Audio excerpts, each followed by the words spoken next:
కేటీఆర్ మాట్లాడుతున్నారు. ఇప్పుడు లైవ్ చూద్దాం. వాళ్ళే చెప్తారు. ఇంకొక మాట కూడా నేను అంటా ఉన్నా, ఇంత దివాలా కోరు ముఖ్యమంత్రి, ఇంత దిగజారుడు రాజకీయం. నేను హరీష్ రావు గారు ఏమన్నాడండి? హరీష్ రావు గారు నిన్ను 15 ఆగస్టు లోపల రుణమాఫీ చెయ్యి, 6 గ్యారంటీలు అమలు చెయ్యి, 100 రోజుల్లో చేస్తా అన్నావు, చెయ్యి, చేస్తే నేను రాజీనామా చేస్తా అన్నాడు. ఇలా 2-3 చిల్లరగాలు పోస్టర్లు పెట్టింది హరీష్ రావు గారి మీద.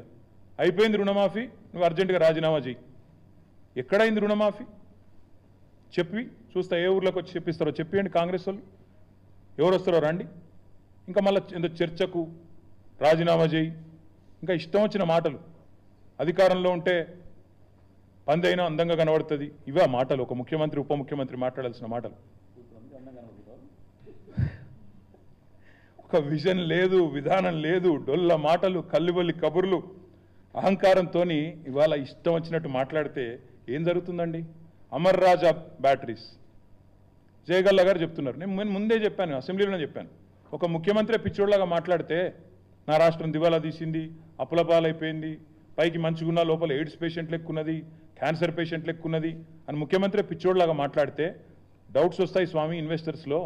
ఆయన అన్నాడు, జయగల్లా గారు ఏమన్నారు?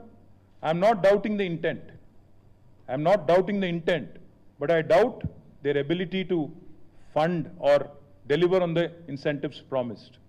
అంటే ఏంది?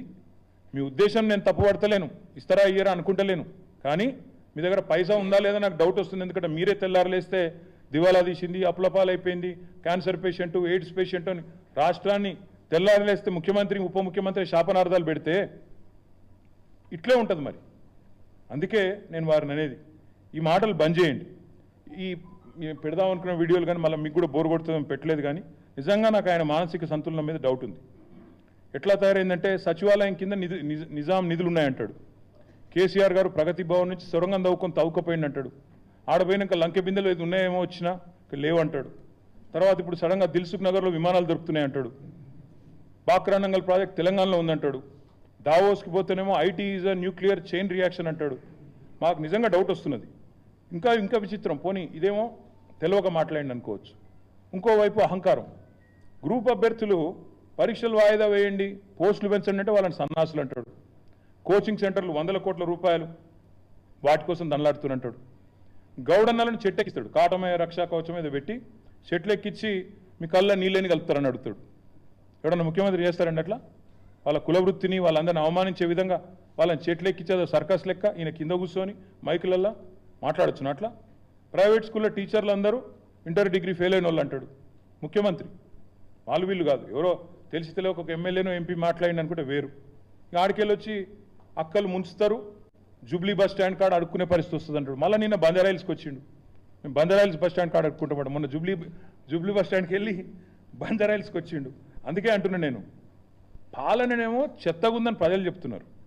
గురుకులాల పిల్లలకు విషాహారం, అక్కడ పిల్లలు బాధపడుతున్నారు. నగరంలో నేరాలు ఘోరాలు మీరే రాస్తున్నారు, పత్రికలు రాస్తున్నాయి. 30 రోజుల్లో 28 మర్డర్లని.